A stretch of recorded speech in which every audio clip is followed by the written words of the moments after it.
Hello everybody and welcome on my journey to watch 500 films in 1 year.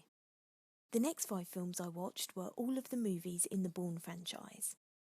The Bourne Identity is about a man who is picked up by a fishing boat, bullet-riddled and suffering from amnesia, and his race to elude assassins and to regain his memory.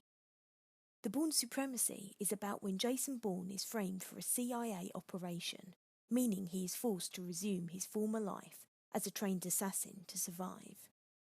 The Bourne Ultimatum is about when Jason Bourne dodges a ruthless CIA official and his agents from a new assassination program while searching for the origins of his life as a trained killer. The Bourne Legacy is an expansion of the universe from Robert Ludlum's novels, centred on a new hero, whose stakes have been triggered by the events of the previous 3 films. Jason Bourne sees our hero drawn out of hiding to uncover hidden truths about his past. Let me start by saying I'm a huge fan of Matt Damon.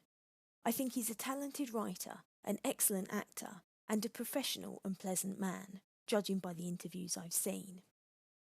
Also, I tend to enjoy films about spies, and like the way intricate storylines are often blended with action sequences, and cool gadgets and technology are used by the characters, so this is certainly a franchise that's right up my street. The Bourne Identity introduces Jason Bourne, and the audience follows along with him as he pieces together his history.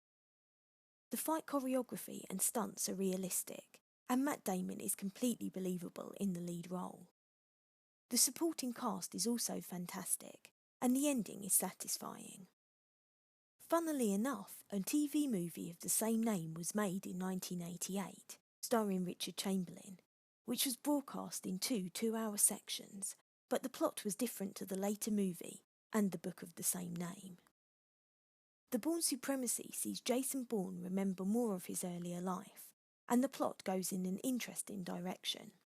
There is good continuity also, as Franca Potente reprises her role as Marie, and there are some good underwater and explosion scenes. The Bourne Ultimatum is pretty much more of the same. Good actors, an innovative timeline, even better stunts, and a much bigger budget. I find it amazing that all of the movies are a 12 certificate, considering the fact that the story revolves around assassins and features numerous car chases and deaths by various methods. It's worth checking out the honest trailer for the initial trilogy. See the description section of the review for a link. It's very funny, as are all of their uploads. The Bourne Legacy takes the focus away from Jason Bourne. I have always liked Jeremy Renner, especially in The Hurt Locker, and he is joined by the talented Rachel Weisz, Oscar Isaac and Edward Norton. I found the makeup to be excellent, the car chases to be brilliantly devised, and the plot to be pretty good, but I didn't like the film quite as much as the movie starring Matt Damon. Jason Bourne obviously welcomes the man himself back into the lead role, but strangely enough the budget awarded to the movie was $5 million less than the Bourne Legacy. Don't fret though, as there is a convincing riot scene, more developments in the plot, 2 good but perhaps slightly too drawn out car chases, and some pretty cool fight scenes. In summary, I'd say that even though the storylines of all the movies are pretty much the same and very formulaic, and the shooting style of the flashback scenes was not to my taste, I felt that there were enough entertaining elements and superb acting performances to warrant giving all of these films a thumbs up. Please join me for my next review, where I'll be talking about Finding Nemo and Finding Dory. Thanks for taking the time to listen, and I hope to hear from you soon.